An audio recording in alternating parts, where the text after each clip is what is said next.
Can pro controllers like the Sony DualSense Edge controller help you improve your game, increase your KD, and give you an edge over other players? Boom.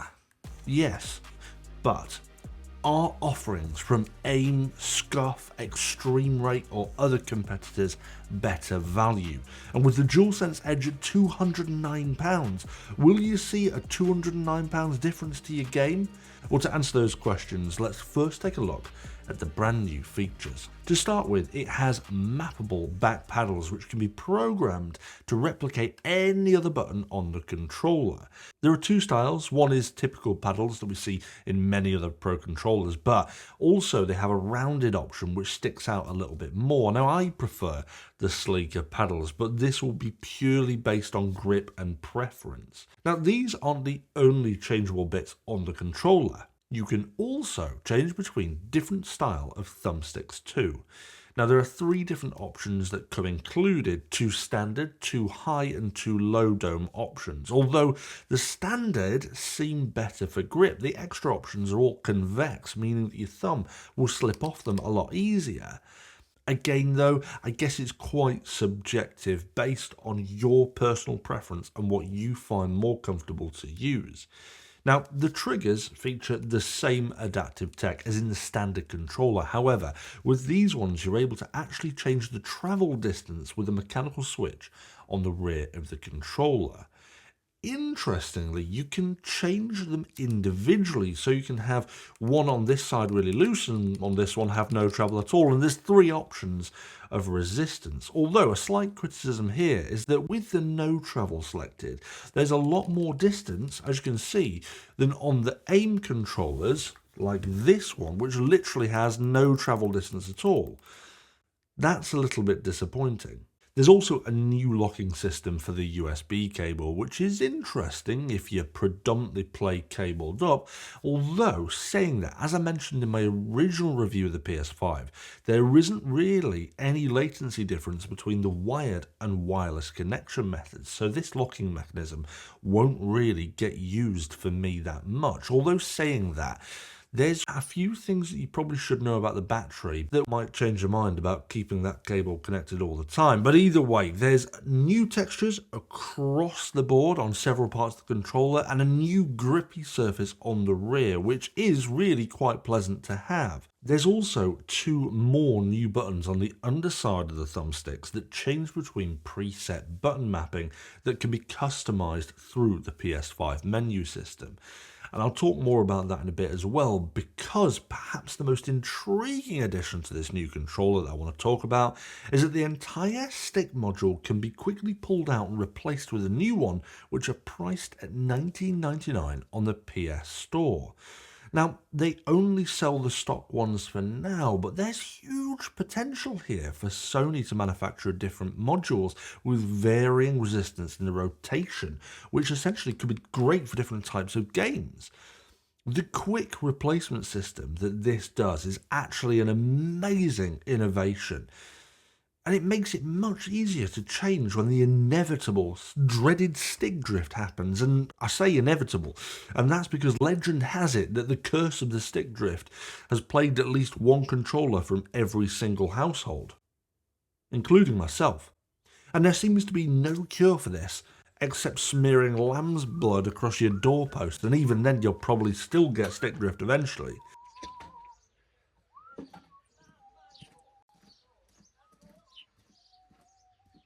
Now, there's even a gap to specifically keep a replacement thumbstick module in the hard case that comes with the new controller too, which is actually a really nice travel case, although I don't really travel with my PlayStation, ever. So why would I need a travel case? I guess if I was using it on a third-party system, but then would the third-party system support back paddles? Maybe if I had a laptop. Anyway, I digress. Undeniably, there's tons of new features that are designed to take your game to the next level. But have all of these new features really improved my game? Well, let's drop into a quick tour of Al Mazrah so I can show you exactly how I've been using some of these features and how I think this type of controller and pro controllers in general have helped my game.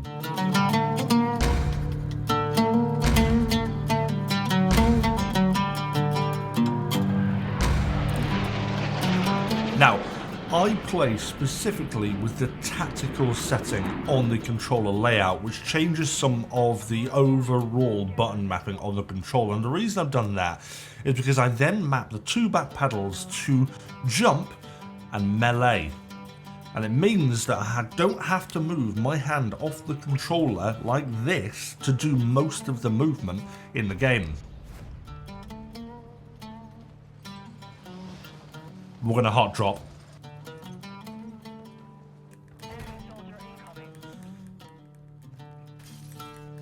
So as you can see, I can jump, I can move around. That's an excellent weapon, thank you. I can move around without having to remove my hands from the primary section of the controller.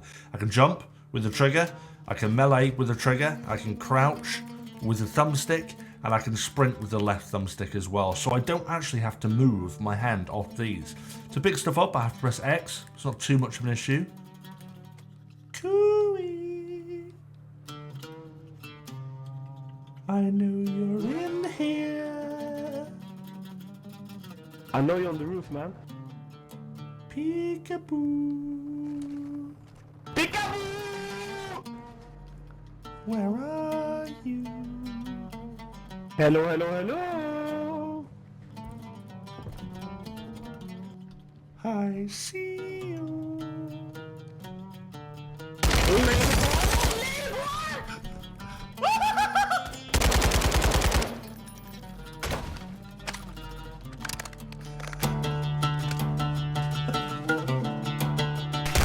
Whoa, whoa, whoa, whoa, whoa, whoa, whoa,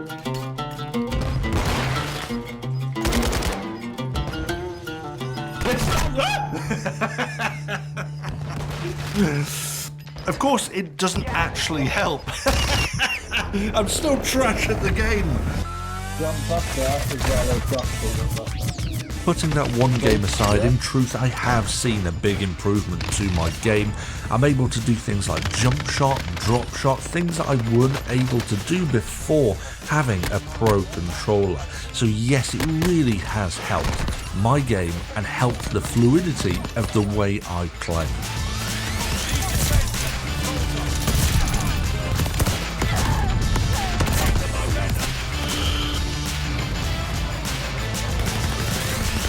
All of these small changes and pro features do make a difference to my overall game for sure, but the DualSense Edge wasn't the one to introduce me to these pro features, and that's largely because Sony have taken 29 years to actually make a pro controller. Now, like some AliExpress version of Tony Stark, I actually built my own first off using parts from a company called Extreme Rate, which was certainly unrefined, but it worked well and was cheap to do. It cost me no more than 100 quid for parts and base controller. I then progressed on to using an aim controller, which I've got right here, and this is far more refined than my original cobbled together one, and it offers a lot more in terms of pro features such as 2 extra paddles and the digital instant triggers that I showed you earlier. And then I went on to this. But is it too little and too late for Sony? Because they've dragged their feet so much that they're so far behind the competition. The fact that there's still travel in my triggers and none compared to the aim. The fact that the aim has 4 paddles, this has just 2. And not just the paddles, this has less options for the thumbsticks as well. The actual profiles themselves, there's only 3 available at the moment. And lastly, the battery life is actually shorter than in the regular DualSense controller. In the normal controller, the battery is 1560 mAh, whereas the DualSense Edge only has a 1050. That's almost a third less. And lastly, the build quality just doesn't feel premium enough. It still feels plasticky, except for the back paddles, which are metal. Now, although the hardware for me hasn't really yet met my expectations, I will say that the software is exceptional. There's a hell of a lot of customization that you can do within the settings to really fine-tune your game and how this feels. And you can set multiple profiles and different settings and change between these really quickly with these 2 new function buttons, which is actually a really helpful feature. Now, within the menu system, you're able to change things like dead zones for both the sticks, dead zones for the triggers to get the best possible activation time on these inputs. You can change even the response curves of each stick individually, which then changes the behavior of how these input in the controller, something which was previously down to the individual developers to include in whatever game you're playing. Take COD, for example. There's a couple of options within there, but this opens it up completely.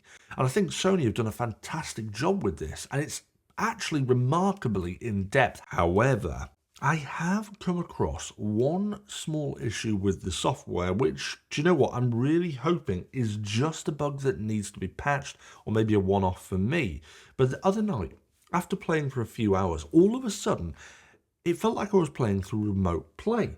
Everything just felt super sluggish. There was what felt like almost half a second delay between pressing a button or moving the thumbstick on my controller before the character moved on screen. So I power cycled the controller mid-game, which did fix the issue, but certainly an odd one and hopefully not a common issue. So let me know in the comments if any of you have had this issue at all. I would love to know if it's just me or if other people are finding the exact same thing. But apart from this, I think the software of the controller and the customizability from this standpoint is exceptional, and it puts it ahead of the competition in this respect only. Will we ever see this software open to third-party controllers? I hope so, but it's unlikely, as this is probably about the only thing that gives the DualSense Edge the edge over its competitors.